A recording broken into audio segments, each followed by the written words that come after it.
Fancy Formula One this summer? Watch it live with Ryanair's low-fare flights to Barcelona, Bologna or Nice.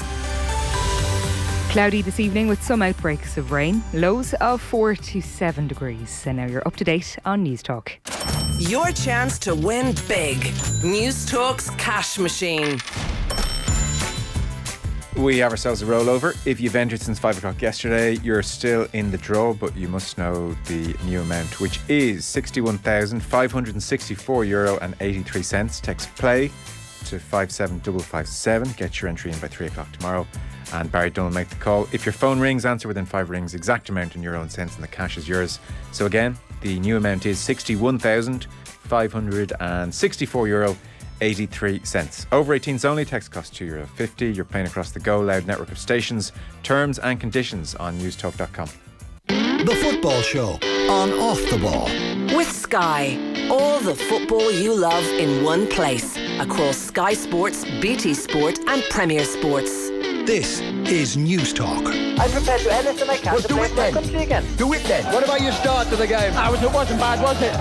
Why should an honest answer be a mistake? How can a modern day manager not have a mobile phone? Why should he? Oh, now here we go. Dan McDonnell is here on the Football Show of the Irish Independent. Daniel, what's happening?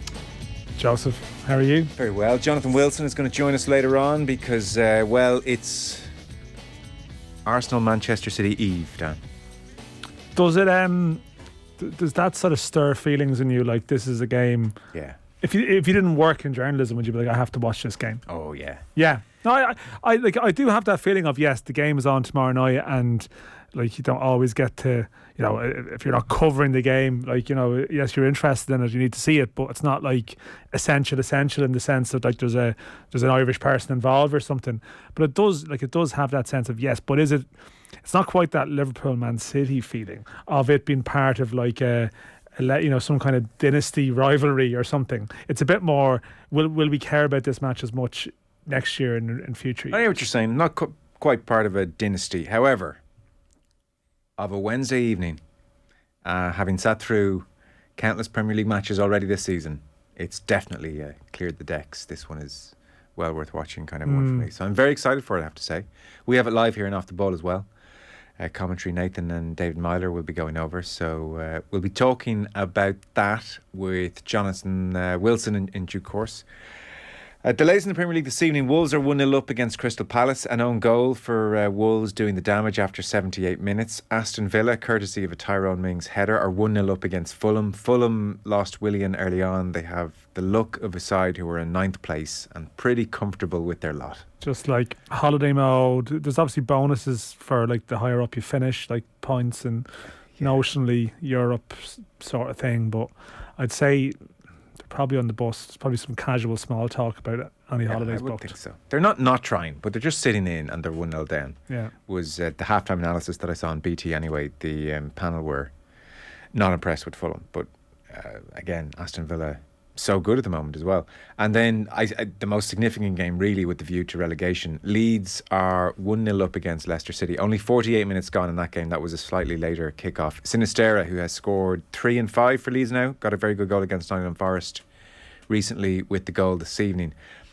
And that moves Leeds above Leicester. Leicester are just outside the bottom 3. They're ahead of Everton, but they're now behind Leeds. You look at Leeds' recent run of form, and it's not great. They were beaten by Fulham, the aforementioned Fulham, 2-1. And then before that, Liverpool scored 6 against them. Before that, Crystal Palace scored 5 against them. There was a brief reprieve where they beat Nottingham Forest 2-1. But the game before that, Arsenal scored 4 against them. So that's 4, 5 and 6 in 3 games, and then Fulham beat them as well. So a 1-0 win against Leicester this evening would be no small feat. No, they're not good numbers. I mean, the first 20 minutes of this was very good, actually. I mean, I'm not saying good in terms of, say, quality, but just more like meaningful moments. And Leicester had a goal disallowed. I'm not sure if you've touched on this. Yeah, Tielemans disallowed goal, VAR, great strike. And Maddison had a great chance after, and like Leicester were sort of like, you're thinking, okay, Leeds are struggling here, and it's like they scored and it sort of galvanised them a little bit. The first 20 minutes you're thinking Leicester have had a win at the weekend, Leeds are a bit low in confidence, Leicester are going to do them here and maybe pull themselves into a position where they're starting to think about safety. And just classic, the goal, the impact that one moment can have on the momentum of a game. And all of a sudden now, like Leicester are on the chase a little bit, but Leeds, yeah, I mean, that defensive record wouldn't encourage you to think that they could hold on to a lead. But then again, in some of those games, maybe have they been going for it and exposed, and now they have something to protect. That's slightly different. Aston Villa's run of form, I was just saying to Mick there before news, is extraordinary. Can I give it to you? It's just win, win, win, win, win. Not far off. 1-1 draw at the weekend against Brentford. Oh, yeah. An abomination by their recent standards. Before that, the 3-0 win against Newcastle, that really caught my eye. A lot of people's eye. The football they played was incredible. And as we've seen, Newcastle are a very good side. So 3-0 win at home to Newcastle, 2-0 win at home to Forest, away to Leicester where they won 2-1, away at Stamford Bridge where they won 2-0. So that was April. March, 3-0 win at home to Bournemouth. They did draw 1-1 away at West Ham, but before that, a 1-0 win with Palace. And then we're into February, where they were 2-0 winners at Goodison against Everton. And their last defeat, Dan, the 18th of February, 4-2 at the hands of Arsenal. So it's been quite extraordinary. I think the second coming in Premier League terms of Unai Emery has shut a few people up.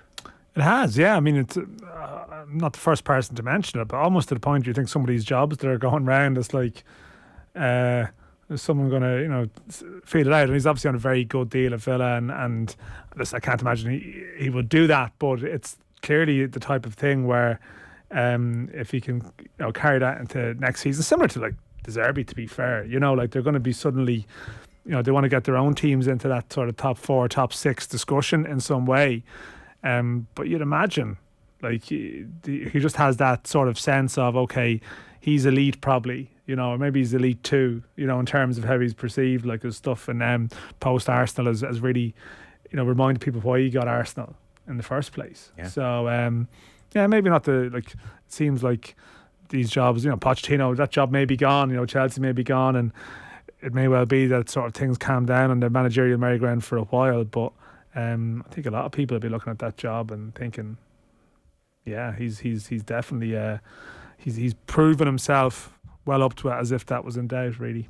I want to ask you about Evan Ferguson. First of all, though, apropos of nothing, just by dint of I suppose Wrexham's success, I was Wrexham reading up on Ryan Reynolds. It doesn't do it for me. I know. Oh, it's a horrible story for me. The world is awash with isn't this Wrexham? It's unbelievable. Thing? If you see, like, it's incredible. Sorry, I mean, the Athletic have basically hired someone to cover Wrexham, because obviously the American audience, and it's crazy. But I mean, the thing about Wrexham, I mean, to me, it's more interesting to me now because, like, in the conference, they don't have proper financial fair play rules, really. So that's why you can completely buy yourself for promotion. That's what happened with Salford and Gary Neville and all of that. But then you got to the Football League and they found it a bit harder. You cannot throw mad amounts at it. Now they might develop all these other revenue streams that might help them, but it may not be as easy for them now. But to me, it's like, yeah, I mean, there's great. We've probably clicked on and read a lot of the stories, but doesn't do anything for me either. No, I'm not really into it. But Ryan Reynolds was obviously flavour of the month. I didn't realise how rich this man is. Well, there's the charm of the story again. Football. He's not just, Hollywood actor, he's got 80, 90 million in the bank for a man of his age. He's borderline billionaire.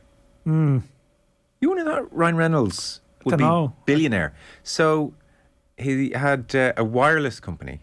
He owns 25% of Mint Mobile. And the Wall Street Journal tell me that T-Mobile acquired it recently. And so for that deal alone, Reynolds earning around 300 million in cash and stock from that deal. And recently as well, he has a gin company. I mean, who doesn't? Aviation Gin, which was sold, I think he's co-owner, we can do the math, sold to Diageo in 2020 for $610 million. So he's not just like, I get paid 20 million a movie, chump change. Sounds like he's not going to be doing bad rom-coms in like 20 years. I don't think so. Just to get himself through. He's like, I just made the paycheck. How many bill do I have? Maybe. I'd think a bit more of him now, potentially. Still, it's hate the Wrexham story. But anyway, that was just I was reading this. I was like, my goodness. You're reading a story about Wrexham, presumably, and it brought you then this road. Yes, pretty much. Yeah. So Evan Ferguson has signed a contract extension. Every few months he likes to sign one. October, turned 18, sign one. April, play like a seasoned Premier League player at 18, sign a new one. This is going to take him up to 2028, by which stage he'll be 23 years of age.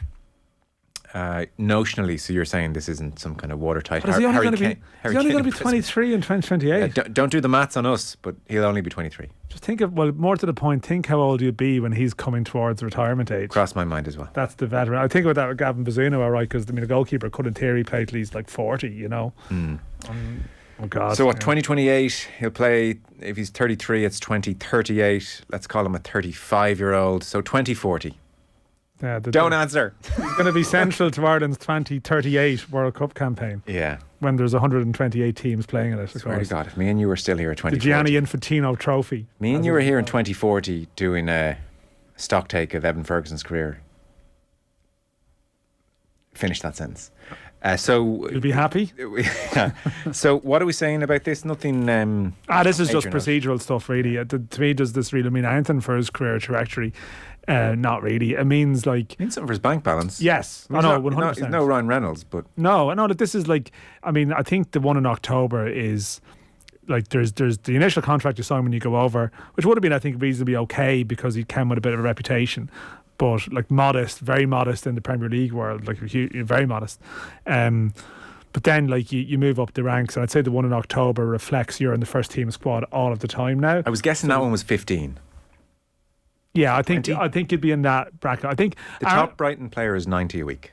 Yeah, so Aaron Connolly, is that Lewis Dunk, is it? Yeah. I've seen two different reports. One has Lewis Dunk top, one has Adam Lallana top. Right, okay. Well, anyway, I think Aaron Connolly got his new contract at Brighton a couple of years ago, and he went from like the first team players contract to then having scored in the first team, and you know, sort of those goals against Spurs, and it took him a while to get that contract. But then when he did, the suggestion was people thought he'd gone on to the 25, 30 sort of ballpark figure. Okay. I'd say Evan Ferguson's way above that. Oh, would you? Yeah. Well, I wouldn't say way above that, but I'd say he's above that, yeah. Oh, yeah, what he's doing is a different level. Like, it's not just... So, but I presume... 8 to 10 games. So if he's 50, let's say you were 50, this is just, people love this speculating now. I just wish it was like the MLS where just had to list all of this.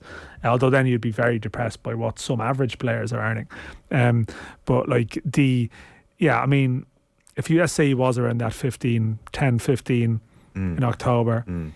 I mean, Danny Welbeck's, I think the feeling is Welbeck's on around 50 grand a week. And that would make sense because again he's come down from a super club, you know, from super clubs, and as a result that puts you into a certain pay grade. It's the Lallana rationale. Yeah, exactly. So the Welbeck suggestion is around 50, and like, again, this is all the sources on this aren't terrific, but I mean Evan Ferguson, if you're outperforming him, I think you'd probably be moving around to that territory, I would have thought. You know? Two questions. Do you think there's a release clause? Oh, Brighton apparently don't do release clauses. Okay. And secondly, say he's on X, he won't be stuck on X for the next 5 years, I presume, or will they look to renegotiate? He won't be there, and I don't think he'll be there in think 2.5, 3 years. Oh, really? Oh no, like a young player signing a new contract is often, as much as there's no, I don't believe that they do release clauses, so we'll see. But like Brighton are very clear. Like, read all the stuff about Brighton, their pieces. Like a lot of their pitch to players is, we won't stand in your way eventually. I know they had that with Caicedo. I feel like Daniel Levy might have said something similar to Harry Kane once upon a time. Well, that's true. But I think Brighton have shown their track record is, and Tony Bloom, who who runs the club, who would have had owned the winner of the big race at Punchestown today, and is like a professional gambler and is data person and stuff. Part of the model is showing like what you can do with your assets, you know, and you get them to a point, you sell them on, you find the next one, and that's how, you know, when they don't have this like historical sort of legacy fan base, and you know, there's possibly always going to be a ceiling to what the Brighton name will be worth. Part of what you do is you sell that. And like I would mention in the context of Brighton as well, just before we move on from it, like there is an Irish kid called Andrew Moran who signed a contract yesterday to bring him up to 2027. We're all talking about Evan Ferguson now because of course we do, because he's bloody interesting and he's brilliant and he's out there. But Andrew Moran is rated as a you know, not I wouldn't say equally, but he's in the same bracket. He's just a slightly later developer, and he's a playmaker, a sort of a number 10 type player, And again, they're not giving him a contract till 2027 for the crack. You know, he's going to be a big player, and you can clip that one, play it back to me, but I think he's going to be big part of our discussion in the coming years. But Evan Ferguson, yeah, I'd be surprised if there wasn't renewed transfer discussion about Evan Ferguson if next season goes like this one by next summer. I think you'd expect it to be a proper chat, because the profile is, I think the interest from Manchester United, as far as I understand, is definitely genuine. It's 100% genuine, and other clubs will have to be as well. And you know, these clubs, like, they're always going to, everyone's always in the market for a striker with his attributes. Like you mentioned, Harry Kane, and like, I suppose Ferguson may have similar attributes, you know, and may well be on the shopping list of a lot of clubs, and they'll all be doing their homework on him, and he will remain on all their lists, and everyone will look at Brighton and think, if we go to a number, they'll go to a number. Whereas, like, I was writing about this last week, I think already the chat seems to be that, like, Brighton, you know, they wouldn't entertain anything less than around sort of €40 million territory, 35. So that's where Evan Ferguson already is in terms of, you know, where he might be valued. Amazing. We are going to take a very short break. Jonathan Wilson is going to join us. Dan, I just want to sow a seed. I want to get your thoughts on the far side of the ad break. Arsenal Man City tomorrow is part of City's, I was going to say inevitable, impending, likely, possible treble tilt. And obviously there are being parallels drawn with Manchester United 99. Just the feel of it is so different. It feels less vibrant, less of an achievement, less of a roller coaster. And I'm not sure if that's just me, my age, or if there's something very real in that. So we might chat about that and get Jonathan's take as well. And of course, preview the game as well. Live and off the ball tomorrow, Manchester City against Arsenal. Our football show coverage is brought to you by Sky. Watch every live Premier League game this season on Sky Sports, BT Sport and Premier Sports. Latest in the Premier League remains as was, really. They're into the 91st minute between Wolves and Crystal Palace. Wolves are 1-0 up, courtesy of an own goal. Aston Villa still 1-0 up against Fulham. And then Leeds, an hour gone. Leeds 1, Leicester 0 would be a very significant result, you would think, for both sides this evening. Short break. Jonathan Wilson joining us next. Football on Off the Ball. With Sky, proud partner and supporter of the Republic of Ireland women's national football team. This is News Talk. This week on News Talk, we're partnering with Make-A-Wish Ireland to celebrate Wish Week. Join us all week as we interview resilient and brave children and their families and hear how Make-A-Wish has given them hope during the hardest times of their lives. Did you know that Make-A-Wish delivers approximately 200 wishes every single year? And to make these wishes happen, they need your help. Listen in to hear what it means for a family to have a wish granted and learn how you can help. So get involved in Wish Week 2023 by taking on a challenge, getting creative or hosting a party, and visit newstalk.com/make-a-wish to find out more. Remember, where there's a wish, there's hope. Right now, get Sky TV and broadband with Netflix at no extra cost. All for €50 a month for 12 months. Yep, Netflix is on us. With Sky, watch the best entertainment in one place and stay connected with super reliable broadband. All this for €50 a month with no setup fee. What are you waiting for? Search Sky 50.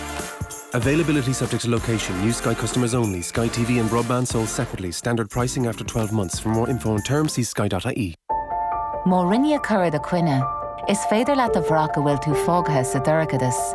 Tá sé tábhachta go hiiscint go bhfuil cabhair ar fóldait. victimscharter.ie, chuirt ar eolas ar fóldait, thurmhí aistriúcháin, na cearta atá agat, agus an tacaíocht atá ag taistáilúit. Tá cearta agat, tá tacaíocht agat, tá go agat. Faid a cuidse I gart na níospáirteach, ar na cur ar fóldait ag rialtas na hÉireann. Hi, I'm Louise Cooney and I want to tell you all about my podcast, Open Book, which is back for season 2. We've got a great cast of friends, well-known personalities and authors lined up for this season who'll be sharing the life lessons that help guide them on their path and explaining what success really means to them.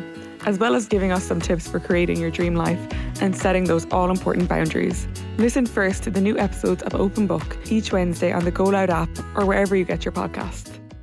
Football on Off the Ball.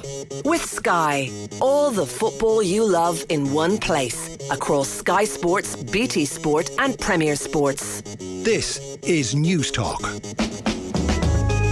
Welcome back. So Leeds, 65 minutes on the clock. Still 1-0 up against Leicester. We have Aston Villa, 1-0 up against Fulham. And they're well into added time between Wolves and Crystal Palace. Wolves have just scored a second as I speak. So Wolves 2, Crystal Palace 0 is where we are. I should mention, by the way, our road show next Wednesday, 3rd of May.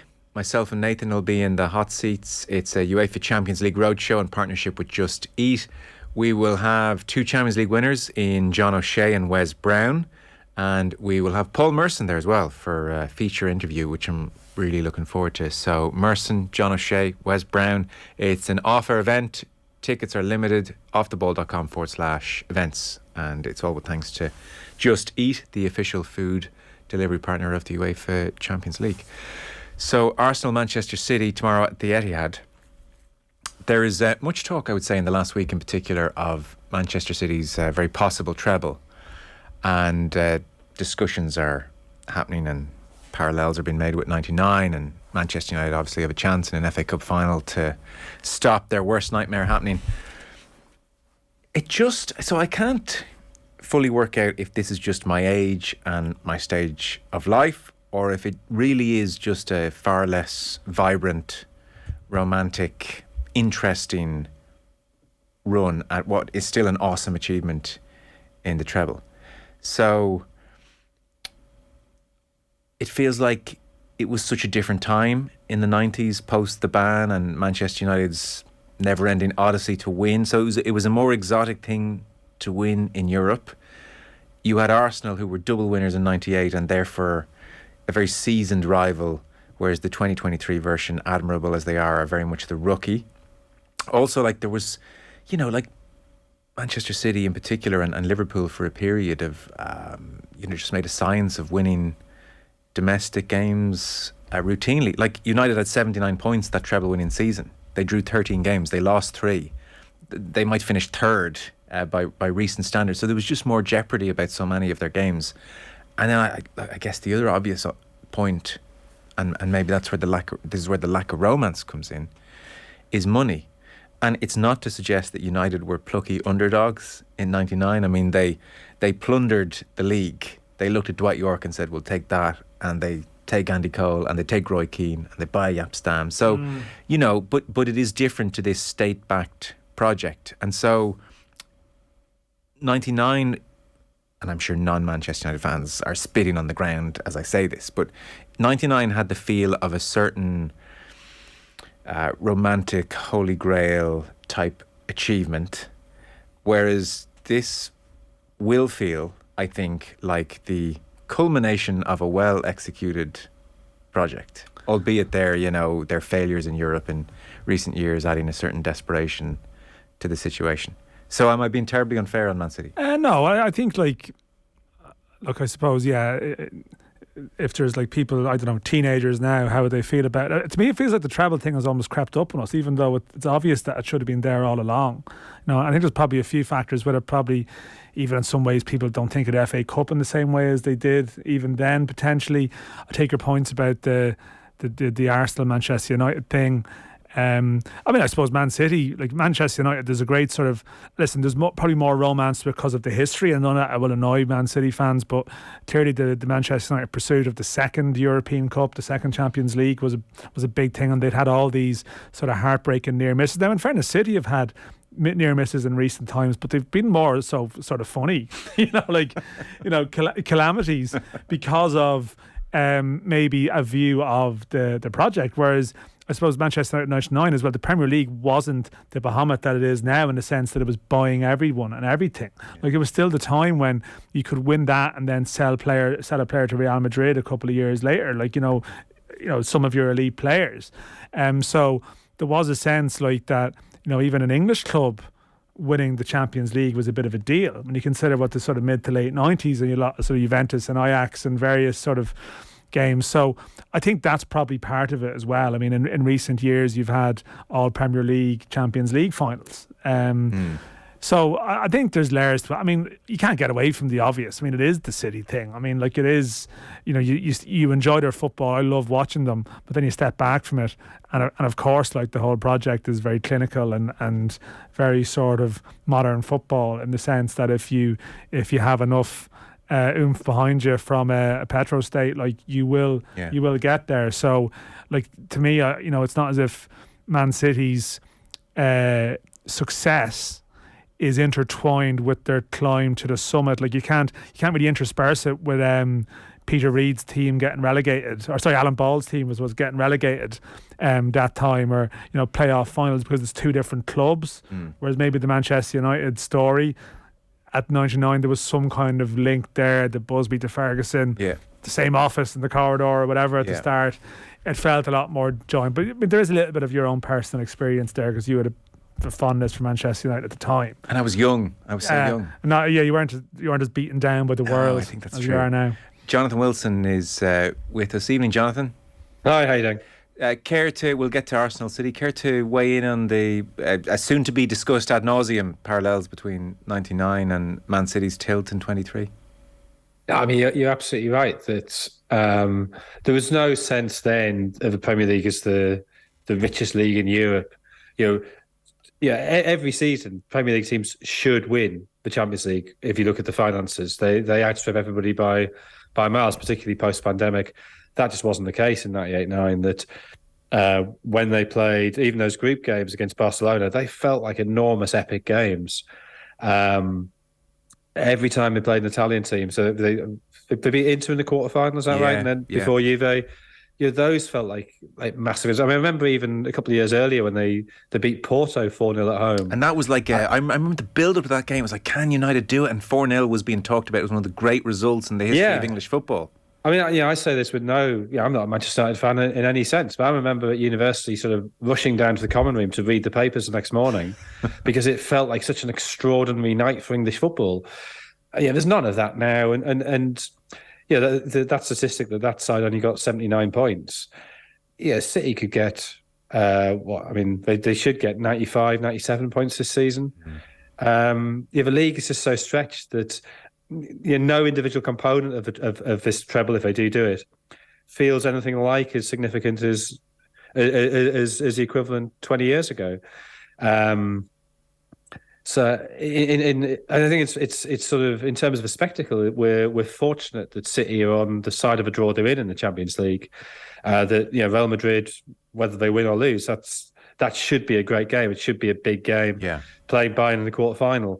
I think 4-0, it didn't feel like a 4-0 game. I think the fact that they did beat them 3-0 in the first leg, that was a really good performance. It wasn't the sense of walkover that you got, for instance, in the FA Cup semi-final against Sheffield United. You compare that to United's game against Arsenal in 99. We will always, people who were alive at the time will always remember that semi-final in 99. It was such a amazing game, the missed penalty, the Giggs goal. Was it Bergkamp who missed the penalty? Yeah, Roy Keane sent off. Roy Keane sent off. Just incredible drama between two great teams. Or 3-0 walkover against a team from the Championship in front of a three-quarters full Wembley, because some people can't be bothered to go because they're so familiar with, in City's case, so familiar with being at Wembley, and in Sheffield United's case, because they just they looked at it and thought, no way we're going to win this. Let's save the money for being in the Premier League next season. I think it will be very interesting to see how, let's say it happens, how a Manchester City treble is greeted. Again, 99, it was the climax to this Ferguson odyssey, and even the most hardened begrudgers, I suspect, could have acknowledged that the drama of the win against Barcelona had a certain kind of magic or majesty. Whereas if City win, particularly because the finale might be a fairly resounding win against one of the Milan sides at a canter, and Premier League in the bag with 110 charges hanging over them, there could be a real shrug of shoulders from the masses, which really would highlight the ills of where football is at the moment. Yeah, I think that's absolutely true. And this is not just to do with state-run projects, and not just to do with City and the way they've gone about it, but the way that the wealthy clubs have pulled away from the rest. Their victories in league games, in FA Cup games, just feel so routine now, and just the way that the finances generally European football have gone, that you have this very small clutch of super clubs, with PSG and Bayern and Juve and Barcelona, Real Madrid winning a title pretty much every season. Obviously, Juve have messed that up recently. Bayern may end up messing up this season, but fundamentally, the seasons when those teams don't win the league really stand out. Well, City could make it 5 out of 6 this season, and so you sort of think you look at the Premier League and say, well, there's 7 big teams going for those top 4 places. But actually City are ahead of them all. It's always City. And the thing I think that's really, quite apart from the moral aspects of Abu Dhabi and Saudi Arabia with Newcastle, which we probably shouldn't set aside, but even leaving that aside, the thing is with a state-run club, there was two aspects. So one is, if a rival appeared and challenged them, they can always spend more money. They can always find another state-run company to give them a bit extra in sponsorship. They can always find another airline or oil company or Abu Dhabi PR company or whatever who will sponsor them for something. They don't have the same ceiling that non-state-run clubs have. And I think even more worrying is they're essentially unregulatable. And you saw that when UEFA brought the charges. We'll see what happens to these 115 Premier League charges. But they have the wealth to employ the best lawyers and to drag out these cases forever, to just to make them last as long as possible, to financially cripple the governing bodies of the sport. And we saw with the Saudi takeover of Newcastle, the revelations in the last 2 or 3 weeks about how involved the British government was in making sure that happened. That they were desperate for Saudi investment. We suspected that at the time. There was those odd meetings involving Boris Johnson, which I think Miguel Delaney was the first person to highlight them. But we've seen much more evidence of that in the last 2 or 3 weeks. There clearly was Premier League influence.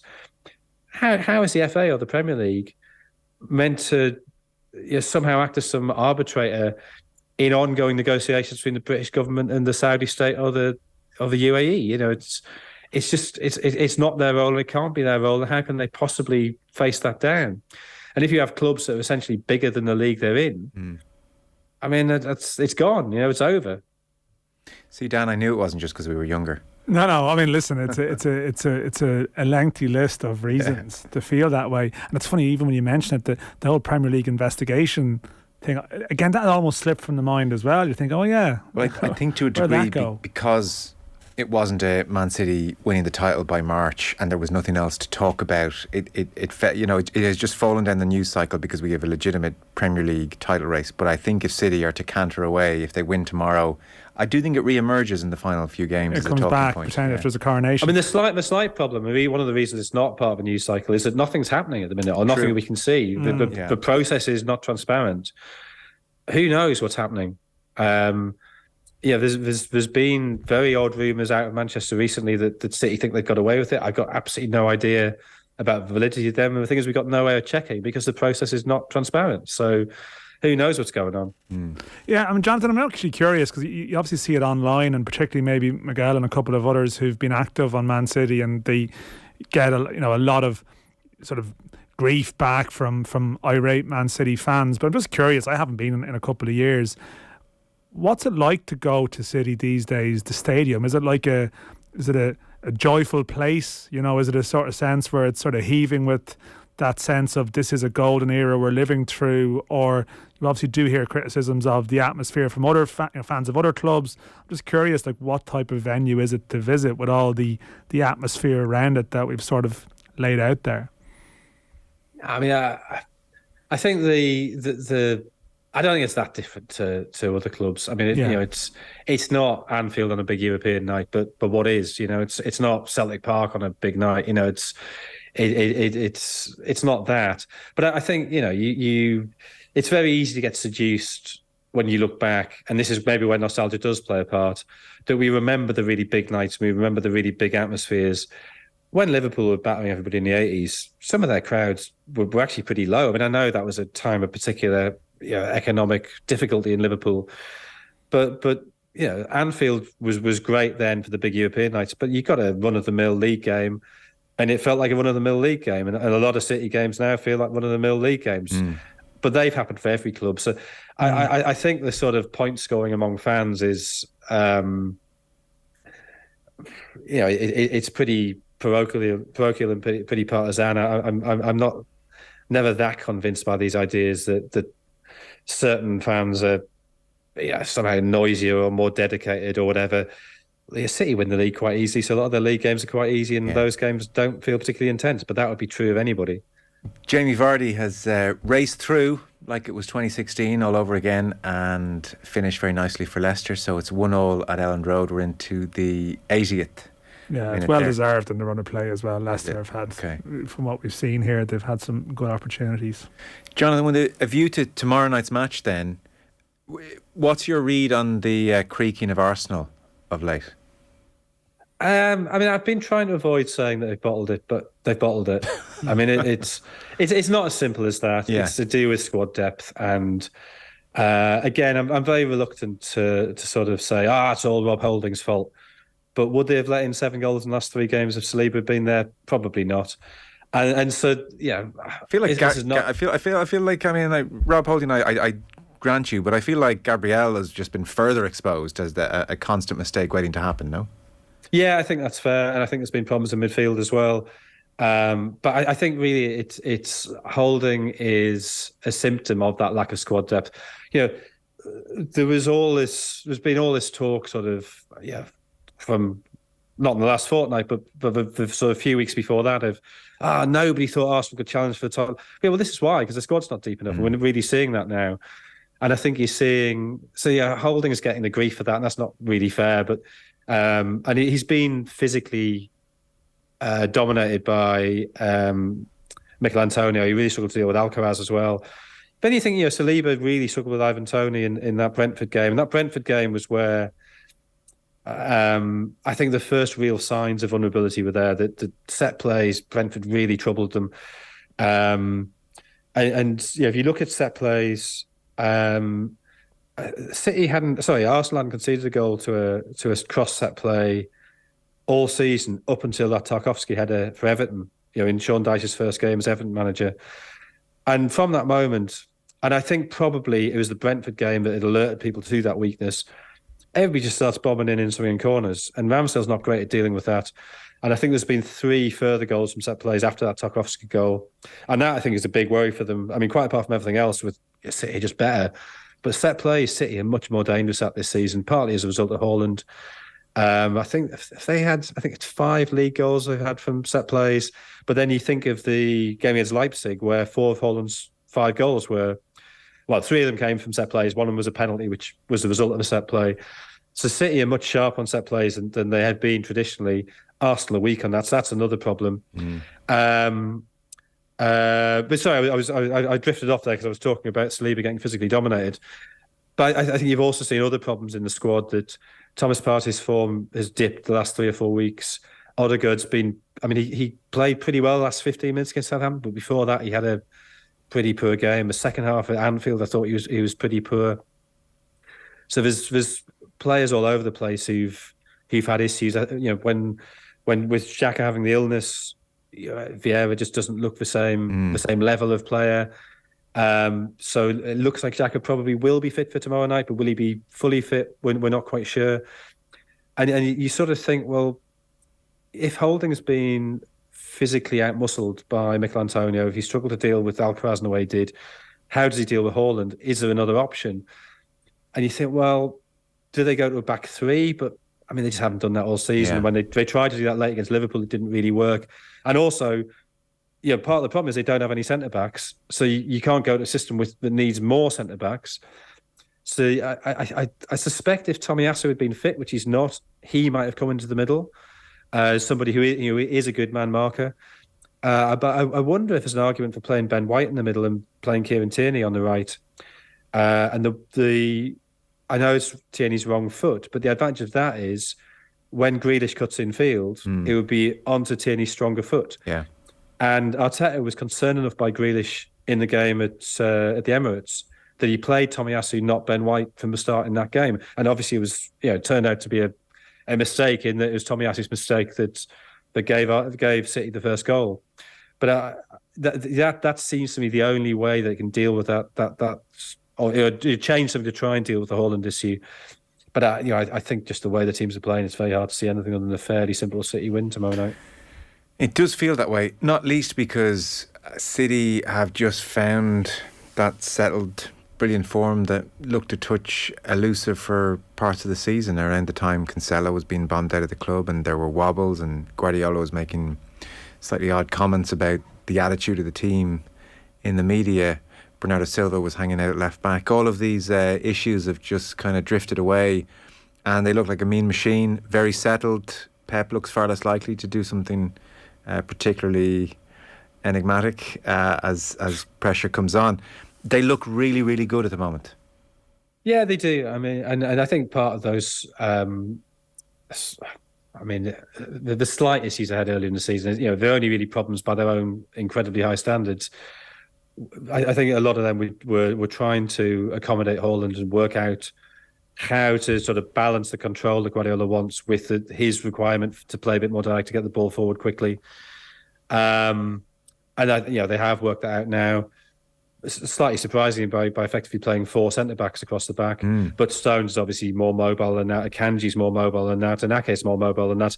The injury to Ake could be a problem for them. That they don't have any left-backs. They've got Sergio Gomez, but he hasn't started the Premier League game.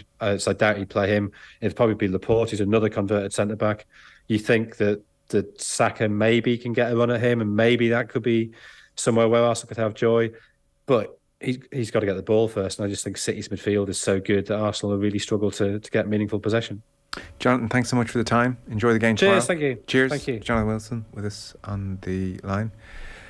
Jim in County Clare, who signs off with an X, kiss. Trust me, I'm a City fan. The treble will be celebrated very healthily indeed in my house if we win it. Not 2 jots will be given to what United fans think. Dead right too, Jim.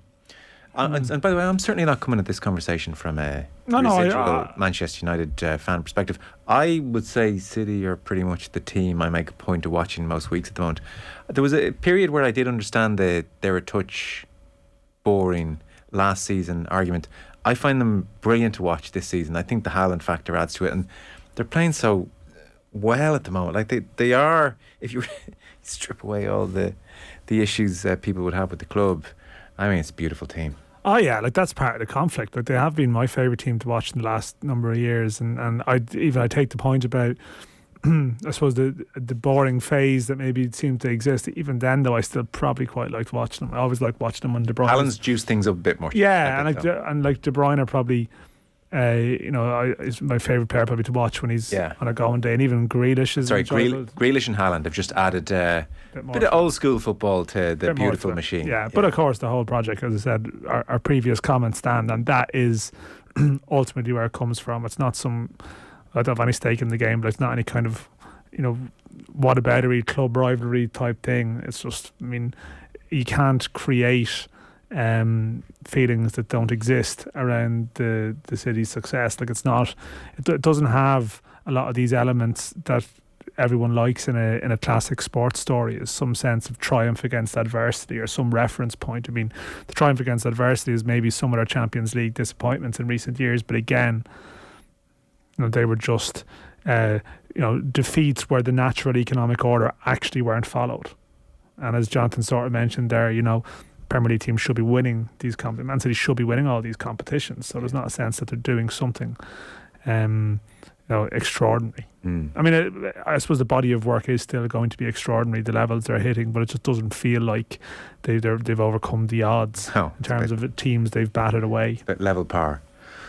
The football show is brought to you by Sky. Watch every live Premier League game this season on Sky Sports, BT Sport and Premier Sports. Back in 1 sec. Football on Off the Ball. With Sky. Watch every single live Premier League game this season on Sky Sports, BT Sport and Premier Sports. This is News Talk. Thinking of selling a property? With Auctioneera, you can save thousands of euro. We offer a full estate agency service for a low fixed fee.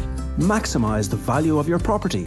Minimise your estate agency costs. Pay a fixed fee, not a commission. With no sale, no fee. See auctioneera.ie.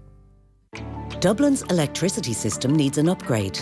The power cables are ageing and have to be replaced. That's why EirGrid, operator of the electricity grid, is powering up Dublin. And we want your input into how we do it, so that together we can future-proof our electricity system and bring more renewable energy onto the grid. Our consultation period is now underway, so find out how you can take part online or in person at airgrid.ie/Dublin. The world is moving fast and changing faster. That is why we have come together, a group of established wealth management companies united by a shared vision for a new future. We are Unio, a new breed of wealth manager with deep expertise and prestigious global backing. With a digital experience not seen before, a wealth of wisdom to make a world of difference. Visit unio.ie. A new world awaits. Unio Financial Services Limited, trading as Unio Wealth Management, is regulated by the Central Bank of Ireland. Football on Off the Ball. With Sky, all the football you love in one place. Across Sky Sports, BT Sport and Premier Sports. This is News Talk. Welcome back. So, Premier League evening thus far, full times. Wolves 2-0 winners against Crystal Palace. Aston Villa, 5 wins in a row at home. First time since 1993. Their run of form continues. They've beaten Fulham this evening 1-0. But the game of the evening, without question, is at Elland Road, where it's 1-0. Jamie Vardy equalised for Leicester. He then, I didn't want to interrupt Jonathan, he then put the ball in the Leeds net again, which was promptly ruled out for offside.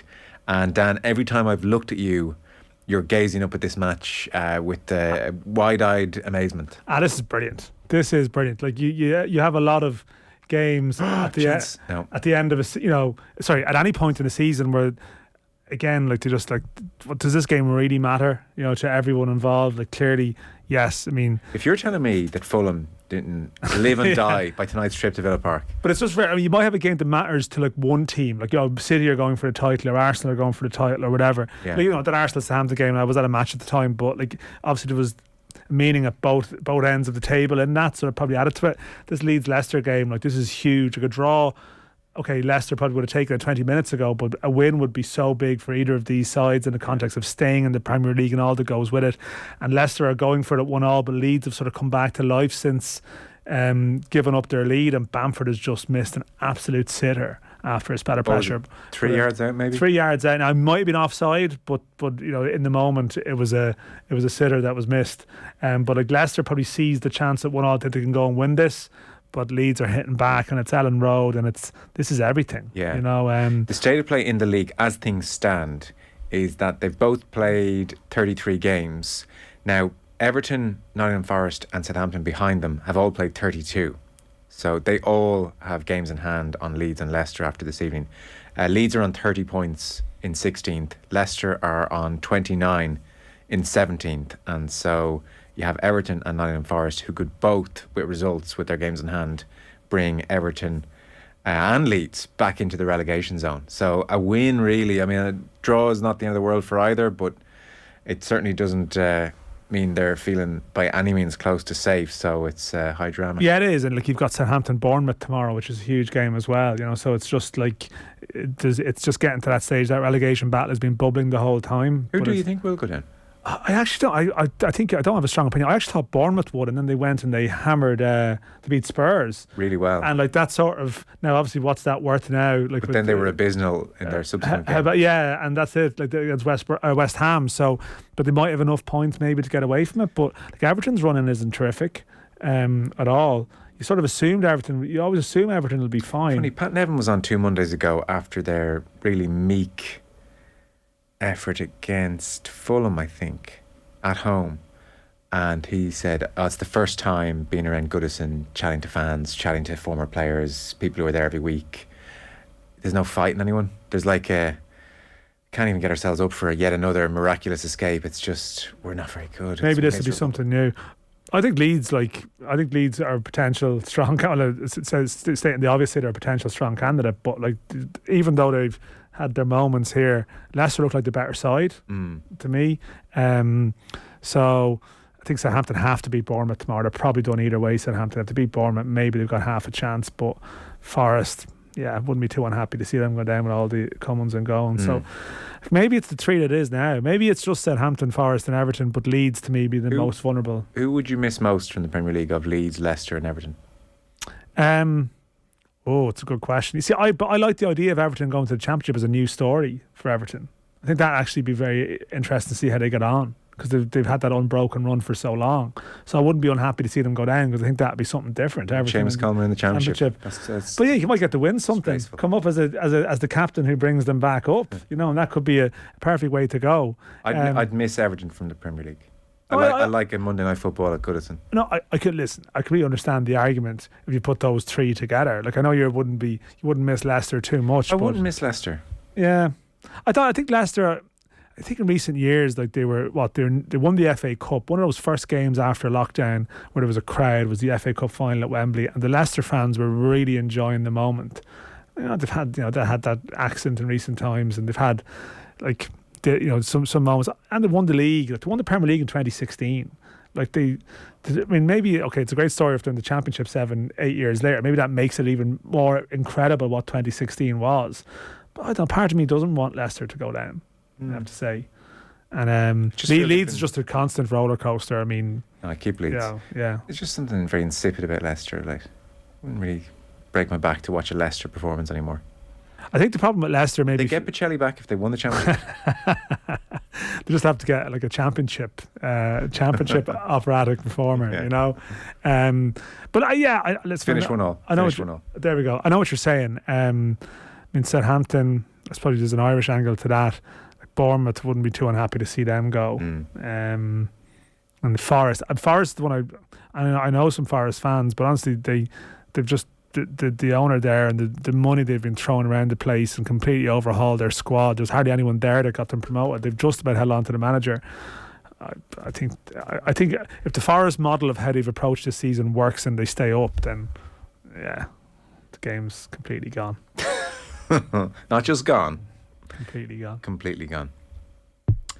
As we begin to wind down, just a reminder that Brayburn Coffee is the official coffee partner of Off the Ball. Each week we're giving one lucky listener a €100 voucher to spend on some Brayburn Coffee goodness at an Apple Green store near you. Check out @Off the Ball on Twitter, like and retweet, and you're in the draw. New Brayburn locations popping up every month or so, and you can visit applegreenscores.com/Brayburn to find your nearest Brayburn Coffee experience. We are pretty much done. Enjoy Arsenal Manchester City tomorrow. City win? Yeah. It does feel that way. It does sort of. They don't even need to win now. That was the one thing around a draw, and it's in their own hands. That was the one thing about this game that you always felt like the City, the desperation of City, but it's also a great chance for them to try and a bit of insurance going into those Madrid games that the Premier League games around it aren't as seismic. Yes, they're 5 points back, 2 games in hand, Manchester City, so it's starting to feel a bit inevitable. All of a sudden the league feels their most likely trophy of the three that you'd feel most sure of. So we have live commentary that game tomorrow. Nathan and David Myler will be there. Join us from 7. It's an 8 o'clock kick-off, and OTB AM is coming at you as usual tomorrow morning. Busy show, I'm sure, previewing tomorrow night's game amongst other things. Tom Dunn is on the way next. Give him a ball and he out of grass.